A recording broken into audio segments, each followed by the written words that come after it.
वतन वतन मेरे आबाद रहे तू, है वतन वतन मेरे आबाद। स्वागत करता हूं मैं आप सभी का आपके अपने YouTube चैनल ग्लोबल स्टडी 24 में। और जैसा कि हमने अपनी पिछली क्लास में देखा था कि हमारे कॉम्पिटिटिव एग्ज़ाम में हिस्ट्री के जो चैप्टर हैं वो कौन कौन से हैं, किन किन चीज़ों से हमारे हिस्ट्री क्वेश्चन पूछे जाते हैं। तो आज हम लोग स्टार्ट करते हैं यहाँ पर इंडियन हिस्ट्री। ठीक है दोस्तों, तो देखिए समझना उससे पहले हम पहले पैराग्राफ समझ लेते हैं कि हमें मतलब किन चीज़ों को पढ़ना है और किस तरीके से हम लोग चीज़ों को अच्छे ढंग से पढ़ना शुरू करेंगे। ठीक है दोस्तों, तो हम लोग आज यहाँ पर स्टार्ट करते हैं भारत का इतिहास। सबसे पहले हम बात कर लेते हैं कि इतिहास हमारा जो भारत का है वो 3 पार्ट में डिवाइड है। ठीक है दोस्तों, प्रागैतिहासिक काल फर्स्ट नंबर पर। ठीक है फ्रेंड्स, जिसका जो टाइम पीरियड है वो हमारा अज्ञात काल से यानी अनंत से, जो हमें टाइम पता नहीं है, 2500 ईस्वी पूर्व तक ये हमारा कौन सा काल रहा है, प्रागैतिहासिक काल। ठीक है दोस्तों, दूसरा हमारा आता है आद्य ऐतिहासिक काल। अब आद्य ऐतिहासिक काल हमारा इसका टाइम कब से स्टार्ट होता है, इसका टाइम स्टार्ट होता है फ्रेंड्स 2500 ईसा पूर्व से और 600 ईस्वी पूर्व तक, ये हमारा चलता है आद्य ऐतिहासिक काल। और थर्ड जो पॉइंट हमारा था उसे हम बोलते हैं ऐतिहासिक काल, 600 ईस्वी पूर्व से समथिंग लगभग 1707 तक, जो कि हमारा मॉडर्न ज्योग्राफी थी, जो जहाँ से स्टार्ट होती है समथिंग वहाँ तक लगभग ऐतिहासिक काल। ठीक है, तो ये हमारा इतिहास जो एक ब्यौरा है हमारा, वो हमारा इतिहास 3 टर्म में बटा हुआ था जिसे हमने समझा। हम समझते हैं जो 3 हमारे पॉइंट हैं, प्रागैतिहासिक काल क्या होता है, आद्य ऐतिहासिक काल और ऐतिहासिक काल। ठीक है फ्रेंड्स, तो सबसे पहले हम जानते हैं कि प्रागैतिहासिक काल होता क्या है। तो ऐसा काल जिसके लिए कोई लिखित सामग्री उपलब्ध नहीं है और जिसमें मानव सभ्य नहीं था, यानी कि उस टाइम के हमारे पास कोई लिखित प्रावधान मौजूद नहीं है, यानी जिन्हें कोई भी चीज़ उस टाइम पर लिखित चीज़, जब लोग वहाँ पर थे, मानव सभ्यता थी, जब मनुष्य जब रहते थे तो वहाँ पर लिखने की व्यवस्था स्टार्ट हुई नहीं थी। तो ऐसे टाइम पीरियड को हम क्या कहते हैं, प्रागैतिहासिक काल बोलते हैं। ठीक है फ्रेंड्स, अब इस प्रागैतिहासिक काल को हम 3 पार्ट में डिवाइड करते हैं। पहले हम ये समझ लेते हैं कि मतलब इसकी हमारे जो काल हैं उन्हें क्या कहते हैं। तो आपने इतना समझा यहाँ पर कि ऐसा काल जिसके लिए कोई लिखित सामग्री उपलब्ध नहीं है और जिसमें मानव सभ्य नहीं था, उसे हम क्या बोलते हैं दोस्तों, प्रागैतिहासिक काल। दूसरा पॉइंट हम समझते हैं आद्य ऐतिहासिक काल। इसका जो टाइम पीरियड हमारा वो 2500 ईस्वी पूर्व से 600 ईस्वी पूर्व तक था। अब होता क्या ये, ऐसे ऐतिहासिक समय को जब लेखन कला तो थी परंतु उसे पढ़ा नहीं जा सका है, यानी कि लिखने की चीज़ें मिली हैं, लिखित चीज़ें मिली, लेकिन उनकी जो लिपि थी, जो उनकी लिखने की व्यवस्था थी, वो आज तक पढ़ी नहीं जा सकी। इतनी मतलब गूढ़ लिपि थी, मतलब इतनी कठिन लिपि थी वो। ठीक है फ्रेंड्स, तीसरा जो हमारा आता है ऐतिहासिक काल, जो 600 ईस्वी पूर्व से स्टार्ट होता है, वो क्या है, तो ऐसा काल जिसके लिए लिखित सामग्री उपलब्ध है और उसे पढ़ा भी जा सकता है। तो ऐसे काल को हम क्या कहते हैं दोस्तों, ऐसा काल हमारा कहलाता है ऐतिहासिक काल। ठीक है, आपने इसमें ये समझा कि प्रागैतिहासिक काल वो था जिसके लिए कोई लिखित सामग्री उपलब्ध नहीं थी और मानव सभ्य नहीं था। आद्य ऐतिहासिक काल आपने क्या समझा कि ऐसा ऐतिहासिक समय जब लेखन कला तो थी परंतु उसे पढ़ा नहीं जा सका।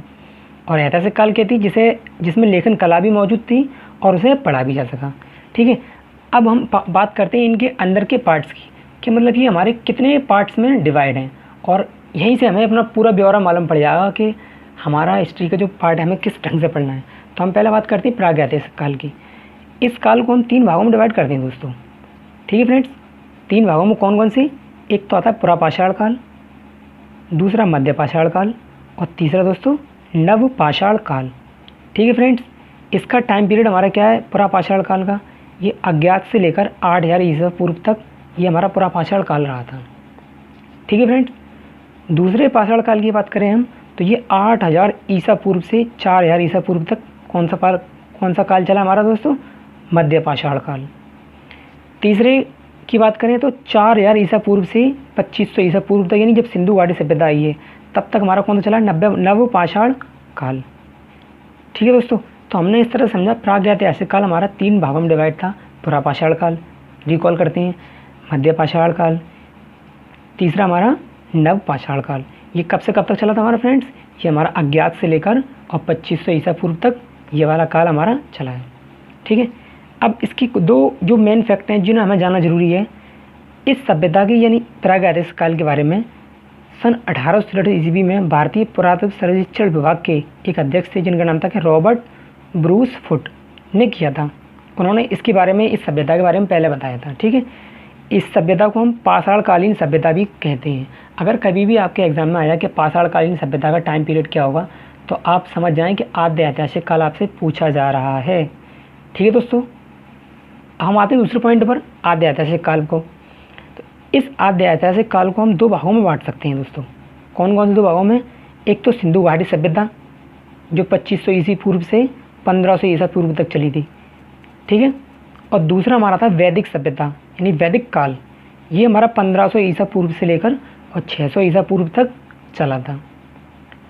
ठीक है फ्रेंड्स, तो आद्य ऐतिहासिक काल हमें याद ये रखना है कि ये 2500 ईसा पूर्व से स्टार्ट हुआ था और 600 ईसा पूर्व तक ये काल हमारा टाइम पीरियड किसका रहा था? आद्य ऐतिहासिक काल का। ठीक है, अब हम आते हैं अपने तीसरे पॉइंट पर, ऐतिहासिक काल के बारे टर्म में।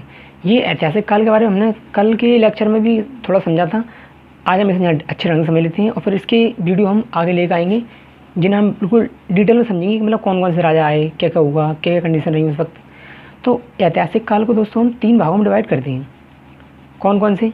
ऐतिहासिक काल को हम कितने भागों में डिवाइड करते हैं? 3 भागों में बांटा जाता है। प्राचीन भारत, अब इसकी शुरुआत कहाँ से होती है? यानी कि जब जो हमारा आद्य ऐतिहासिक काल खत्म होता है 600 ईसा पूर्व में, तभी हमारा प्राचीन भारत शुरू होता है। तो 600 ईसा पूर्व से लेकर और 712 ईसा पूर्व तक यानी 712 ईस्वी तक, यानी कि जब तक मोहम्मद बिन कासिम आता नहीं तब तक का जो काल हमारा रहता है वो हमारा प्राचीन भारत का काल कहलाता है। ठीक है दोस्तों, मध्यकालीन भारत यानी 712 ईस्वी से 1707 वही डेट है जहाँ जिसमें क्या नाम है औरंगजेब जो मुग़ल साम्राज्य का आखिरी सबसे मतलब एक ताकतवर लीडर था, ताकतवर राजा था, उसकी मृत्यु की यानी उसके काल तक को जो काल पीरियड हमारा उसे हम क्या बोलते हैं? मध्यकालीन भारत। ठीक है दोस्तों, तीसरा पॉइंट हमारा जो आता है, तीसरा जो ऐतिहासिक काल की कंडीशन में आती है उसे हम बोलते हैं आधुनिक भारत।